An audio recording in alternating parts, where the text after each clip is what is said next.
రంగారెడ్డి జిల్లా తలకుండపల్లిలోని ఎంఆర్ఓ కార్యాలయంలో ఏసీబీ అధికారులు సోదాలు నిర్వహించారు. లంచం తీసుకుంటూ MRO Nagarjuna, VRA Yadagiri ACB అధికారులకు అడ్డంగా దొరికిపోయారు.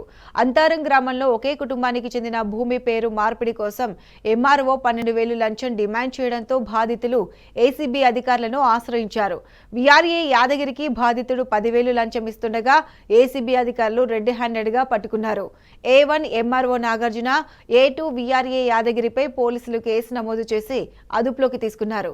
ఎంఆర్ఓ నాగార్జున ఏసీబీ అధికారులకు పట్టుబడడంతో బాధితులు పెద్ద ఎత్తున కార్యాలయం ముందు బాణాసంచా కాల్చి సంబరాలు జరుపుకున్నారు. పూర్తి స్థాయిలో విచారణ జరిపి నాగార్జునపై కఠిన చర్యలు తీసుకోవాలని ప్రజలు డిమాండ్ చేశారు.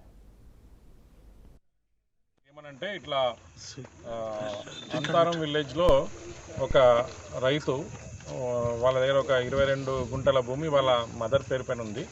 వాళ్ళ మదరు భూమిని వాళ్ళ యొక్క కొడుకులకి, తర్వాత కొంతమంది భాగంలో కొంత మన్మళ్ళకి కూడా ట్రాన్స్ఫర్ చేయాలని చెప్పేసి నిర్ణయించుకొని వాళ్ళు ఇక్కడ రావడం జరిగింది. ఇక్కడ వస్తే ఒక 6 డాక్యుమెంట్స్ అంటే 6 ట్రాన్సాక్షన్స్ రిజిస్ట్రేషన్స్వి, దానికి ఒక్కొక్క రిజిస్ట్రేషన్ డాక్యుమెంట్కి 2,000 చొప్పున 12,000 రూపాయలు ఇక్కడ ఇవ్వాలని ఇక్కడ తహసీల్దార్ గారి ఆఫీస్లో వాళ్ళకి చెప్పడం జరిగింది.